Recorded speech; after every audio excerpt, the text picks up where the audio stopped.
guess it's just even tougher when this wasn't really anything Donovan did, right? I mean, just a close contact thing. Yeah, and you know, he don't have any symptoms or anything. It's just the way the situation is right now, and you know, so yeah, it throws a wrinkle into plan. But we've got people that are capable of jumping in and playing, and Josh Wells will do a heck of a job. And the good news is your 3 specialists came back. So just your thoughts about that. Yeah, you know, they asked for an extra kicking period today. We threw it in there for them, and it's great to have those guys back. They all been performing so well, and it's a big boost to us not to have to learn new names of guys. It's hard when you go out there and you don't know the guy's name that's kicking for you, and so at least we know their names. For sure. Thanks. All right, we'll go over to Greg Auman.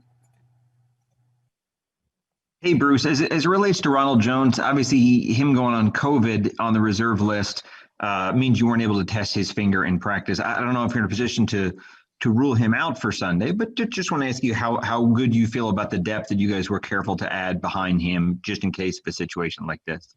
Yeah, I feel very comfortable with the depth at running back. You know, Keyshawn Vaughn has come on like gangbusters in the last month, and he's ready to play. But Leonard will do a heck of a job. Shady will do a heck of a job.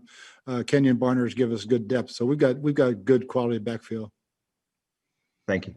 You bet. All right, we'll go to Jenna Lane. Hey, Coach, back to Donovan. When were you made aware of this situation, and what was your reaction? I mean, I know this season has kind of been one of those things where it's expect the unexpected, but that, especially in the last minute, that had to have been quite a shock.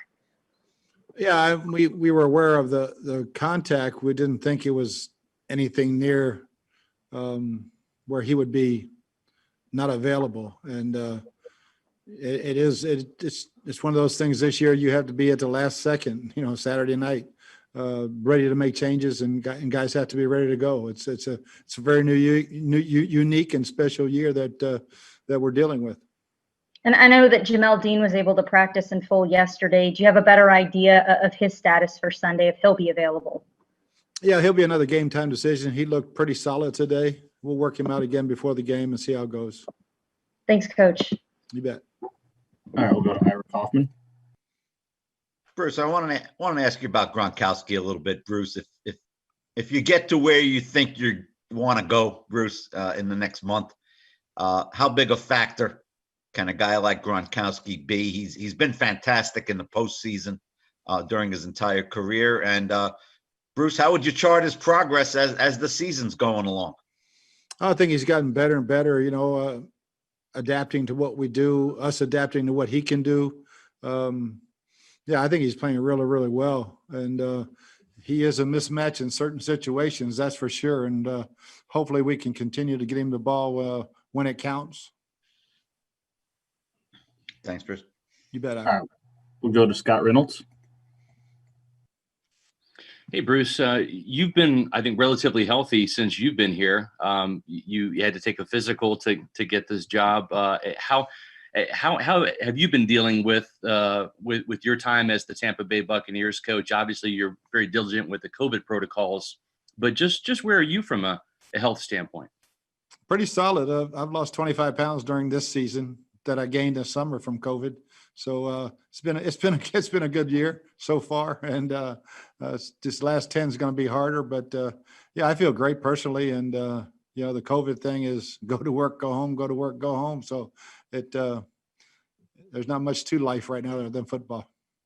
And I know that sometimes there's the added pressure of calling plays that may have you know, influenced some of those health decisions for you earlier in your career. Do you feel with having delegated that duty to Byron Leftwich that has taken some of that added pressure and stress off of your plate a little bit?